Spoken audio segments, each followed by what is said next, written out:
fans, comic geeks, and all nerds in between. My name is Megan, and I am here with another character breakdown today.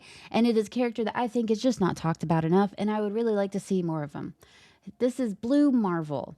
Adam Brashear, aka Blue Marvel, first appeared in Adam, Legend of the Blue Marvel, #1 in November of 2008. It was created by Chris Grivo and Matt Broom. Adam Brashear grew up in Chicago and was basically a genius from the start, and it didn't take long for people to realize that he was some kind of child prodigy. He went on to Cornell, where he played fullback in football and graduated magna cum laude.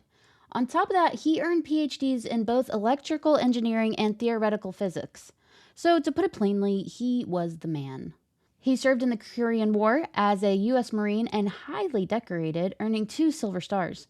During this time in the military, he met Connor Sims, who would later become Anti-Man. After the war, Adam led a major scientific project called Project Pegasus to harness antimatter using something called the negative reactor. The idea was to create a bridge between the negative zone and our universe, giving access to a near infinite source of clean energy. But things went terribly wrong, as they tend to do, and the reactor exploded, exposing both Adam and Connor to an unstable antimatter radiation. Sims basically turned into pure energy, while Adam became kind of a living, stable antimatter reactor with superhuman powers. After that, Adam was known as the Blue Marvel. Before we move forward, what exactly are Blue Marvel's powers, you ask? I'm glad you asked, because I have answers for you. Blue Marvel has super strength.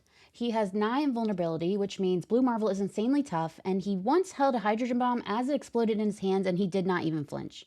He's also taken hits from a stacked group of heavy hitters like Miss Marvel, Ares, Iron Man, Wonder Man, and the Sentry, and kept going. On top of that, he can survive out in space with no problem and even walk away from a nuclear explosion completely cool, completely unharmed.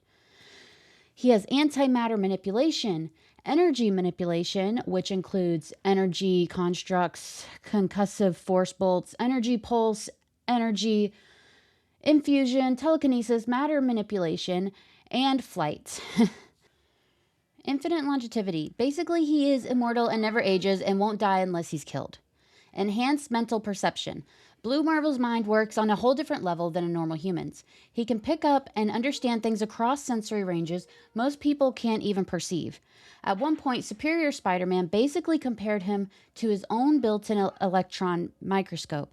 He could literally see into spectrums, who is Monica Rambeau, damage energy form and fix what Proxima did.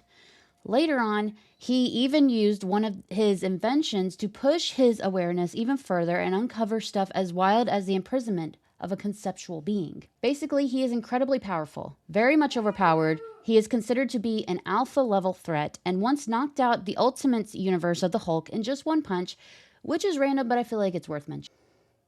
In 1962, Adam was awarded the Presidential Medal of Freedom by President John F. Kennedy, but in the same day, he was asked to retire. As the Blue Marvel, he had been operating behind a full-face helmet, but once it was damaged in battle, people discovered that he was a black man. At that time, that sparked massive controversy because the citizens were too ignorant and too racist to accept a black superhero, and the government pressured him to step down. Reluctantly, he agreed, which is sad. Later on, Adam studied a mysterious being called the Infinite, which tried more than once to manifest on Earth. He eventually returned for one last mission, defeating a powerful alien threat and stopping an invasion. After that, the government faked his death and kept tabs on him through an agent named Marlene Frazier, who eventually became his wife, and they had 3 kids together, so Marlene is either really, really good at her job or really, really bad at it. Adam also settled into a quieter life as a tenured physics professor at the University of Maryland. Back in the early 70s, he briefly joined an early version of the Mighty Avengers. The team came together while investigating a supernatural murder and ended up taking down a group called the Death Walkers before going their separate ways. Years later, when the Infinite tried to manifest again in 1998, Adam and his son Kevin stopped it by using the antimatter tech, realizing that if they had fully appeared, it could have destroyed Earth. Things got personal when Connor Sims returned as the Anti-Man, now unstable and dangerously obsessed with wiping out racism, even if it meant destroying humanity.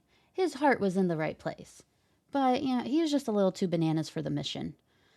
After he defeated the Avengers, Adam teamed up with Tony Stark and Reed Richards to stop him. Their final battle was brutal, and Adam ultimately sacrificed himself to neutralize Connor's antimatter energy. But that wasn't the end, because Adam eventually came back and returned to superhero work. He teamed up with major heroes, helped take down powerful threats, and even worked with cosmic entities like Uatu the Watcher.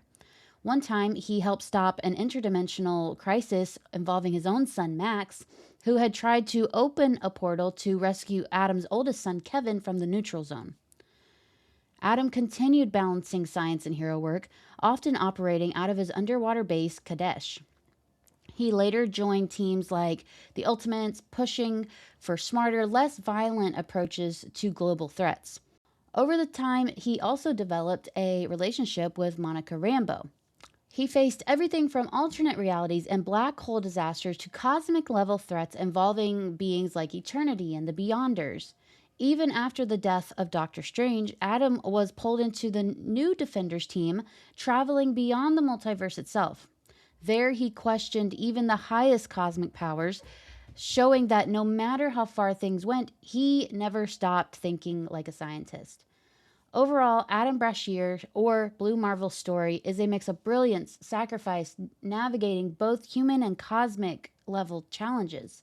As a scientist, a veteran, and a superhero, Dr. Adam Brashear is a man of many talents, but lived with the hardship of being black in a world that only saw him as that.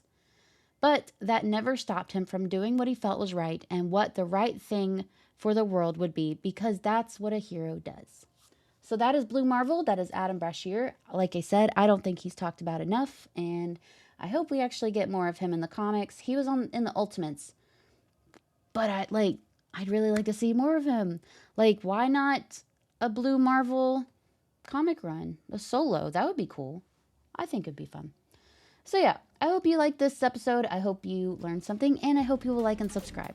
So with that being said, have a marvelous day.